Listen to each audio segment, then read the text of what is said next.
Clube da Evangelização. Juntos, promovendo o bem.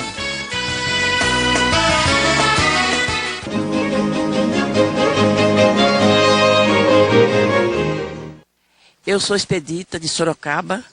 Eu gostaria de saber se a gente pode ser padrinho de pessoas de outra religião. E aí, Padre Paulo? Você pode ser padrinho de casamento, né? Numa igreja evangélica ou de outra? Bom, a primeira coisa é que na linguagem correta não existe padrinho de casamento, né? Existe testemunha de casamento. Testemunha de casamento. As pessoas vão para o casamento para testemunhar. E aí você pode testemunhar, claro.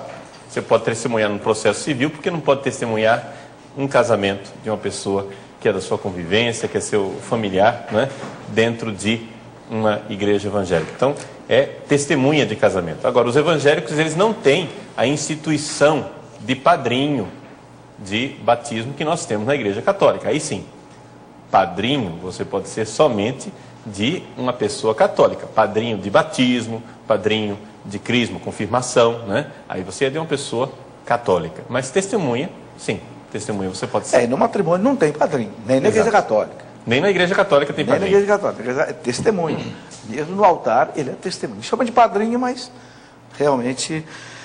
Muito bem, eu quero lembrar que de 7 a 11 agora, de julho, já semana que vem, vamos ter aí o Congresso da Renovação Carismática Católica aqui na Canção Nova. Então você está convidado, o tema Jesus Cristo é o Senhor, aqui na Canção Nova, participações especiais com o arcebispo de Palmas, Dom Alberto Taveira, também o bispo da prelazia do Marajó, Dom José Luiz Ascona, que nossos telespectadores já conhecem, o presidente da RCC no Brasil, o Marcos Volcan, o coordenador da Diocese de Goiânia, Vicente Gomes Machado, o coordenador da RCC de São Paulo, Reinaldo Bezerra, que já foi coordenador da Renovação Carismática Católica no Brasil, e coordenador da Comissão de Formação da RCC, Lucimar Mazieiro, e a colombiana Glória Polo, estarão aqui também, todas essas pessoas aqui.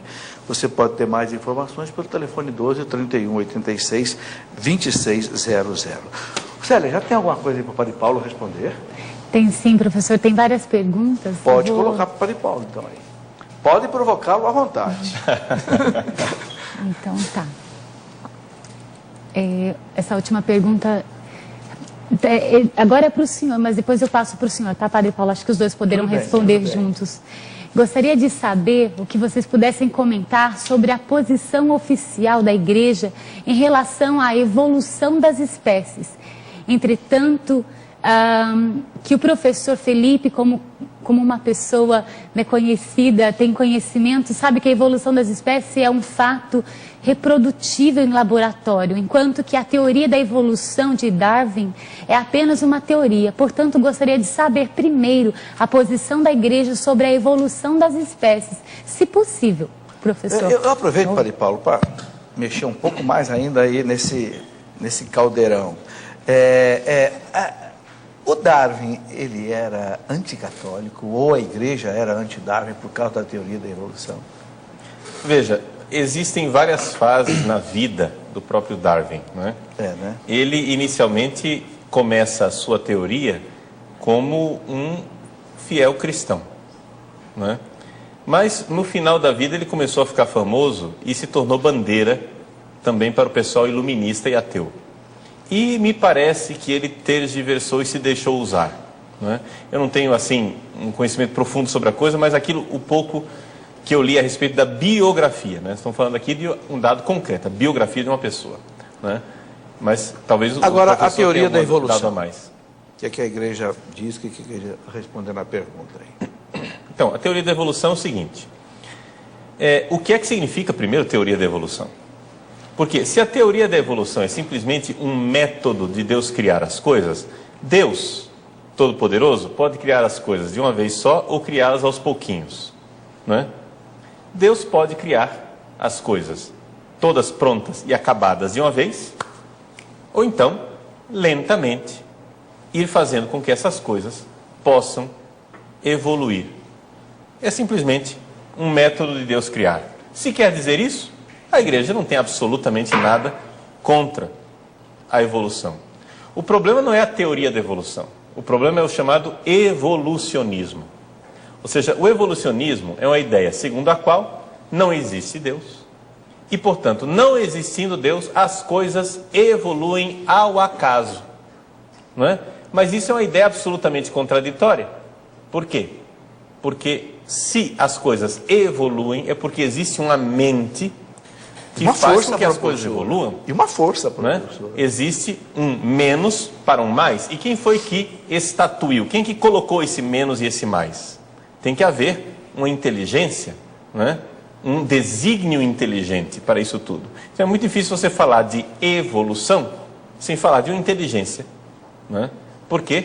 Porque a falta de inteligência, o caos, não produz ordem, produz desordem. Então o acaso não produziria evolução. Somente uma inteligência pode fazer com que as coisas evoluam.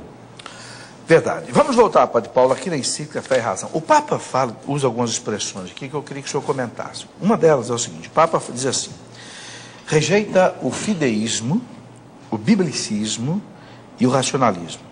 O fideísmo priva a fé do apoio da razão ou das suas credenciais racionais. O racionalismo só aceita o que a razão pode demonstrar. Então, fala em fideísmo, biblicismo, racionalismo. Sim. Então, o fideísmo e o racionalismo foram condenados com toda clareza pela Igreja no Concílio Vaticano I. O que é um fideísmo? O fideísmo, ele é esta crença de que eu só posso crer naquilo que está na Bíblia. É aquela ideia que você talvez já tenha ouvido essa frase: olha, não estuda muito não, porque senão você perde a fé. Não é? Se você for lá estudar a ciência, for fazer universidade, se você for estudar, você vai perder a fé.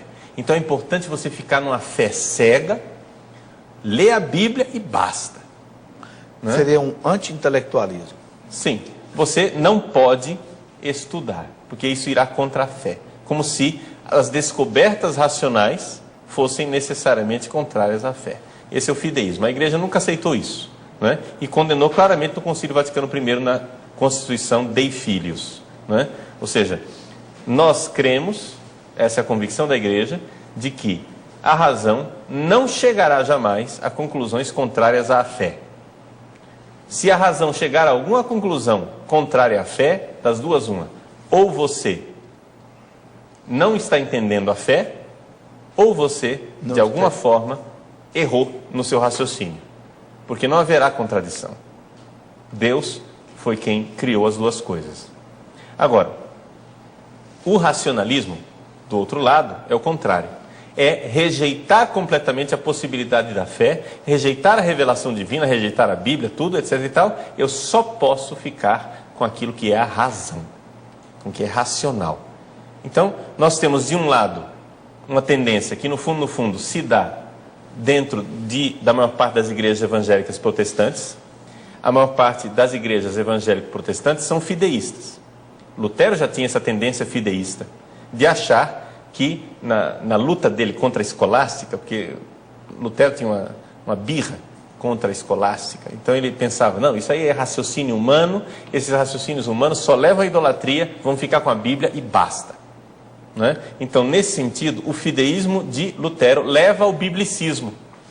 Não é? A essa coisa de que somente a Bíblia, é só a Bíblia, e se não tiver e somente o pior a Bíblia... ainda é interpretado por cada um a seu bel prazer. Exato. Uhum. O livre-exame, aí é que Exato. complicou tudo mais ainda. Então, na verdade, o fideísmo e o biblicismo seriam as duas doutrinas de Lutero, de sola fide e sola scriptura. Ou seja, somente a fé, somente a Escritura é que são as fontes do conhecimento. Então, os dois caminham mais ou menos no mesmo caminho. Agora, do outro lado, nós temos os racionalistas, que rejeitam completamente a fé cristã. Então, fideísmo e racionalismo seria o quê? Fideísmo é querer viver a fé somente sem a razão. E racionalismo é querer viver a razão somente sem a fé. Agora, a gente sabe também que houve muitos filósofos deístas, o deísmo. Onde é que o deísmo encaixa aí? Bom, o deísmo... O que é o deísmo? Como é que ele encaixa aí? O deísmo é uma tendência de achar que Deus fez o mundo e deixou o mundo. Existe. E que Deus existe,